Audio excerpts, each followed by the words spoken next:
Você já parou para pensar como é que se cria um herói nacional? Porque, olha, eles não nascem prontos não. A maioria das vezes, eles são construídos, cuidadosamente, peça por peça, para servir a um propósito bem específico. E a história de um dos maiores heróis do Brasil é talvez o melhor exemplo de como isso funciona. Pensa rápido na imagem que vem na sua cabeça quando se fala de Tiradentes. Provavelmente um homem de barba e cabelos longos, com um olhar meio sofredor, quase como um santo, né?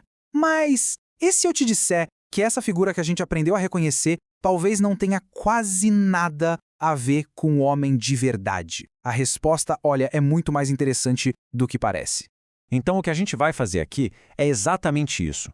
Vamos desmontar essa estátua simbólica. A gente vai separar o homem, o Joaquim José da Silva Xavier, da lenda do Tiradentes para entender como e principalmente por que ele foi transformado nesse Marte fundador que a gente conhece hoje. Para começar, vamos revisitar a imagem oficial, né? Aquele herói dos livros de história, dos feriados e das praças públicas. A história que todo mundo conhece é essa.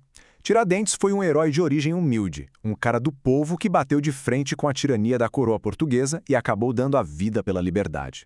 O mártir cívico, a primeira sementinha da República. Mas, como quase sempre acontece, a história real é bem mais complexa e cheia de reviravoltas. Certo. Então vamos fazer o seguinte, vamos tirar o herói desse pedestal por um instante, só para a gente conhecer a pessoa de carne e osso.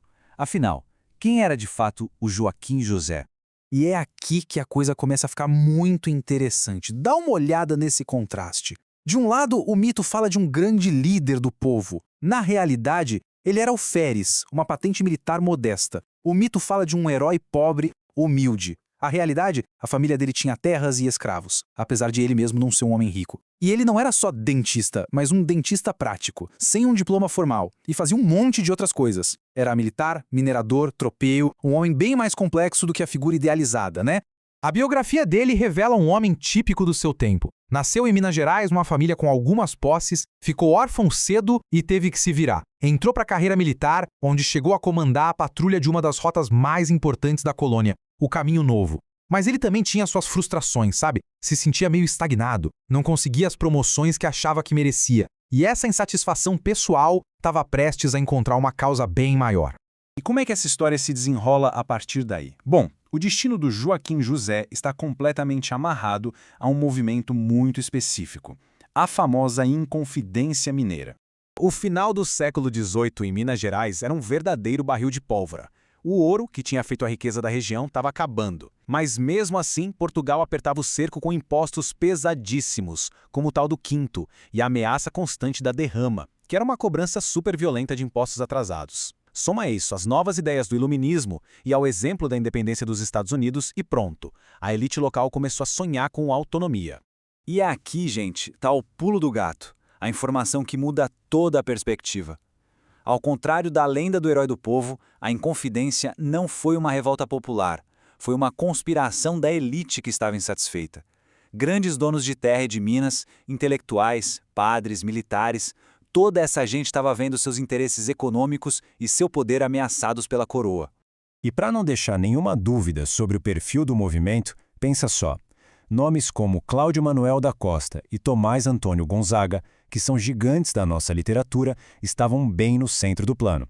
Isso deixa muito claro que não era uma rebelião do povão, mas sim um plano articulado por homens ricos, com estudo e muita influência na época.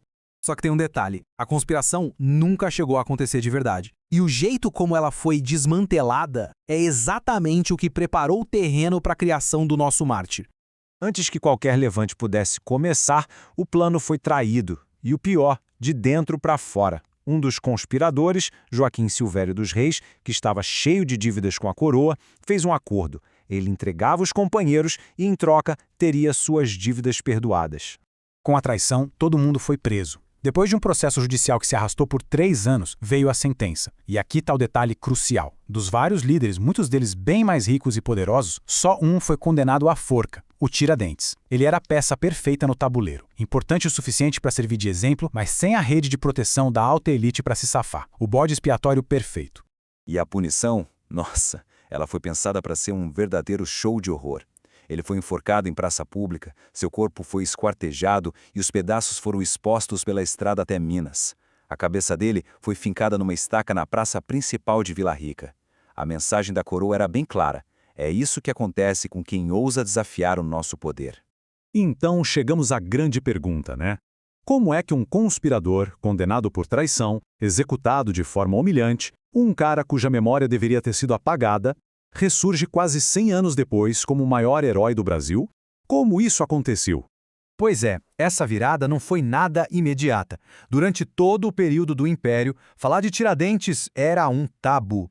Afinal, ele tinha se rebelado contra a coroa, a mesma família que governava o Brasil. Foi só lá no final do século XIX, com o movimento republicano ganhando força, que a história dele foi desenterrada e reescrita. Com a queda da monarquia em 1889, ele foi promovido da noite para o dia a herói nacional. Mas por que essa pressa toda? Simples. A República, que nasceu de um golpe militar e tinha pouco apoio popular, precisava desesperadamente de legitimidade. Precisava de uma história, de um rosto para sua causa. E quem seria melhor que o Tiradentes? Um mártir executado pela monarquia se tornou a personificação perfeita da luta republicana, a fundação simbólica do novo Brasil.